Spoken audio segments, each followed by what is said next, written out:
Jesus says, यीशु मसीह कहते हैं, My children, मेरे बच्चों, my peace I give unto you, मैं अपनी शांति तुम्हें दिए जाता हूँ। not as the world gives, संसार देता है उस तरह से नहीं, but my peace I give unto you. लेकिन मैं अपनी शांति तुम्हें दिए जाता हूँ। My peace to make you live in this world. मेरी शांति ताकि तुम इस संसार में जी सको। My peace, the Jesus peace which can break any sorrow and any pain.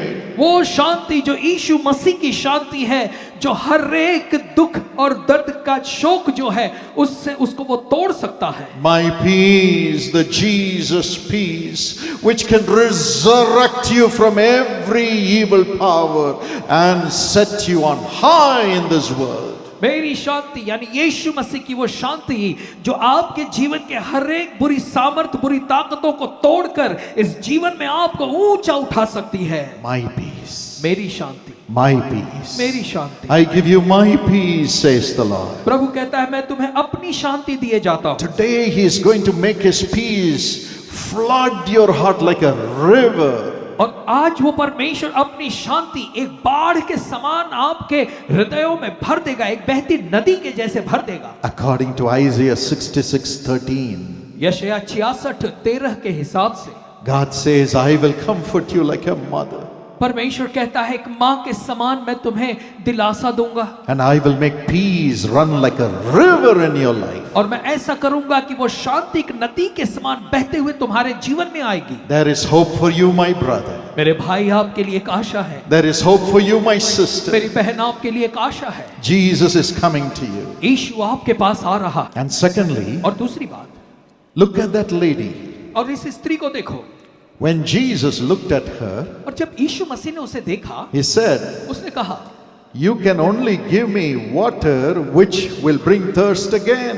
और यीशु ने कहा कि देख तू मुझे वो पानी पिला सकती है जिसे पीने के बाद फिर से प्यास लगे। But I, Jesus, can give you water which will never make you thirst again, dear lady. और यीशु मसीह ने कहा, स्त्री मैं तुझे वो जल दूंगा जिसके बाद तू कभी प्यासी नहीं होगी। She said, All right, give me that water so that I don't need to come to the well to get the water every day. उसने कहा, अरे वाह ये तो बहुत अच्छी बात है, तू मुझे वो पानी पिला ताकि इतनी दूर मुझे इस कुएं पर पानी भरने को वापस आना न पड़े। But Jesus said, लेकिन यीशु मसीह ने Go कहा, and bring your husband. तू जा और अपने पति को यहाँ बुला ला। She said, I don't have a husband. स्त्री ने कहा कि मैं बिना पति की हूँ। Jesus looked into her life यीशु मसीह ने उसकी जिंदगी में देखा and saw her thirst in her life और उसके जीवन की प्यास को देखा and said, और कहा, Woman, स्त्री you had 5 husbands. तू 5 पति कर चुकी You है, lived with not just one man. तू केवल एक पुरुष के साथ नहीं You रही, lived with 5 people. तू 5 पुरुषों के साथ रह चुकी है। Maybe none of them treated her well. और हो सकता है उनमें से किसी ने भी इस स्त्री से अच्छा व्यवहार नहीं Maybe किया होगा। everybody bet her and drove her out. हो सकता है हर एक उसके पतियों ने उसे मारकर उसे निकाल दिया होगा। Or maybe everyone was living in sin. या हो सकता है हर एक पुरुष जो है वो उसके साथ पाप में जी रहा हो। And Jesus said, और यीशु ने कहा, You are living with a man now after the 5 husbands. और 5 पति करने के बाद जिस पुरुष के साथ अभी तू रह रही है, That man is not married to you. You have not married him. और उस पुरुष के साथ तेरी शादी नहीं हुई है। Maybe she was living with that man saying, No point in marriage. Let me just live with a man and just live on. और हो सकता है वो स्त्री उस पुरुष के साथ इसलिए रह रही होगी कि उसने सोचा शादी करके क्या फायदा, बस जिंदगी अगर चलानी है तो इसी पुरुष के साथ रहो। She was so heartbroken in her family life. पारिवारिक जीवन में इस स्त्री का बिल्कुल दिल टूट चुका She होगा was thirsting for real love, और वो सच्चा प्रेम पाने की उसके अंदर प्यास थी thirsting for a true husband. और एक सच्चा पति पाने के लिए उसकी प्यास थी। Maybe you're in agony because of your spouse. और आपके जीवन साथी की वजह से हो सकता है आप पीड़ा के दौर से जा रहे हो। Jesus understands. यीशु इस बात को समझता है, Jesus knows your agony. यीशु आपकी पीड़ा को जानता है। And the lady said, और उस स्त्री ने कहा, Truly, sir, you're a prophet. prophet. कि सच में मैं जान गई कि तू भविष्यद्वक्ता है। And she brought the whole village to और Jesus. वैसा करती है, पूरे गांव को यीशु के पास बुला ले आती है। Jesus understands the agony you're going through in your family relationship. यीशु मसीह उस पीड़ा को जानता है जो आप अपने परिवार के संबंधों की पीड़ा से जा रहे हो। He knows how it has broken you and you have no peace in your family और वो life. जानता है कि आप किस तरह से टूट चुके हो, क्योंकि आपके पारिवारिक जीवन में कोई शांति नहीं है। The one who looked at the life of that Samaritan woman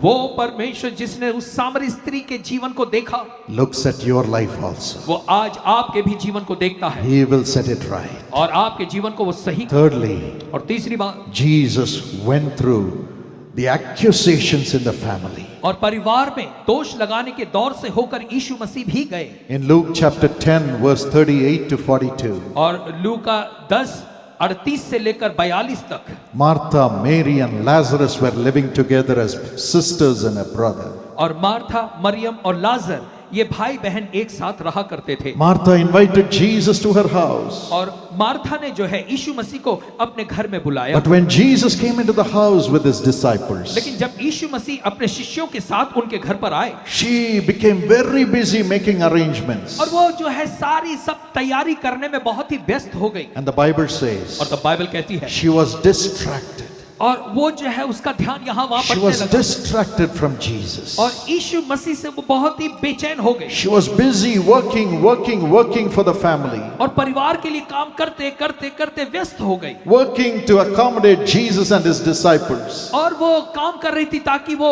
यीशु मसीह और उनके चेलों को अच्छे से देखभाल कर And सके। that busy working made her to be distracted from looking at Jesus, enjoying Jesus. और उसी व्यस्तता की वजह से वो जो है प्रभु यीशु मसीह की ओर से उसका ध्यान हट गया और यीशु मसीह के उपस्थिति का आनंद वो नहीं ले पाई। But her sister Mary was sitting at the feet of Jesus, लेकिन उसकी बहन जो मरियम थी वो यीशु के पैरों के पास बैठी थी always listening to the words of Jesus and looking at his face. और हमेशा लगातार वो यीशु मसीह के शब्दों को सुनते जा रही थी, उसके चेहरे को देखते हुए। Martha saw this और जब मार्था ने ये देखा and became very angry. तो उसे बहुत ही गुस्सा आया She complained about her sister to Jesus. और यीशु के पास आकर वो अपनी बहन की शिकायत करती है। She said, और वो कहती है, she's sitting at your feet कि देख प्रभु ये तेरे पैरों के all the पास बैठी time है, praying. हमेशा प्रार्थना करती She रहती is है, not helping me in my home. मेरे घर के काम में मुझे मदद नहीं कर रही। Then she condemned Jesus. और तब यीशु पर उसने दोष लगाया। She said, उसने कहा, Jesus, Yeshu you also don't care. और तुझे भी कुछ चिंता नहीं, I am working so hard for my family. मेरे परिवार के लिए मैं कितने मेहनत से काम कर रही हूँ, I am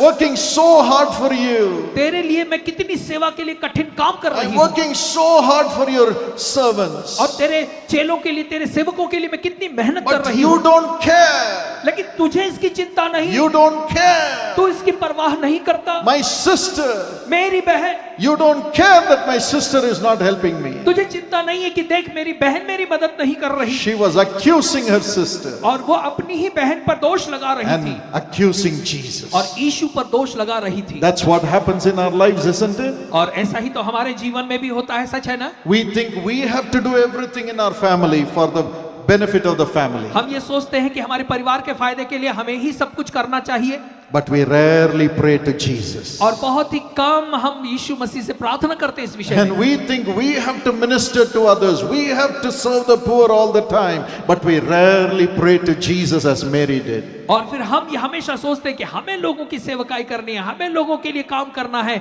और इस व्यस्तता की वजह से हम प्रार्थना में बहुत ही कम होते हैं। Because of that, the accusing spirit, the condemning spirit came into Martha. और इसी वजह से दोष लगाने वाली जो आत्मा थी वो मार्था में आई, And she was even condemning God, और वो परमेश्वर को भी दोष लगा रही थी, accusing her sister. अपनी बहन की को दोष लगा रही थी। Today is your spirit accusing your sister, your brother, your husband, your children.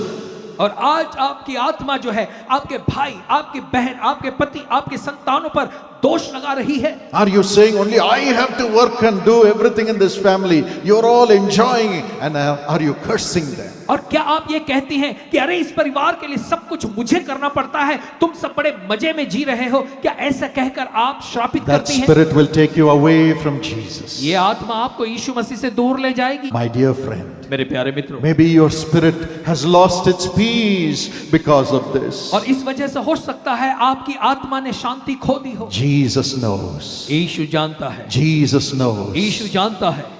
The Samaritan woman lost her husbands and she lost her peace. और सामरी स्त्री ने अपने पति गंवा दिए और अपनी शांति खो दी। And Martha lost the love for her sister and lost her peace. और मार्था ने अपनी बहन के प्रति प्रेम खो दिया और अपनी शांति खो दी And was condemning Jesus. और यीशु को दोष लगाने लगी। Alas, because of that, death came into that family. और इसी वजह से अंत में मृत्यु उस परिवार में आई। Of course, Jesus raised the brother. खैर यीशु मसीह ने उस मरे हुए भाई को जिंदा किया। The spirit of accusation brings death. जो दोष लगाने की आत्मा है वो मृत्यु को लाती है। 1 John 3:15 says, पहला यूहन्ना 3:15 कहता है, anyone who hates his brother is a murderer.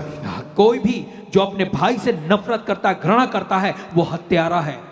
Even if we hate our brother or family member in any way, we are murderers. भले किसी भी वजह से अगर कोई अपने परिवार के सदस्य से नफरत करता है तो उसका मतलब वो हत्यारा है। Maybe you are filled with that anger, हो सकता है आप उस गुस्से से भरे हुए हो, anger against society, समाज के प्रति आप में क्रोध हो, anger against people who did not give you what you need to get as a right. और हो सकता है आप ऐसे लोगों से क्रोधित हो जिन्होंने आपका हक आपको नहीं दिया हो या जिसके आप लायक थे आपको वो नहीं मिला।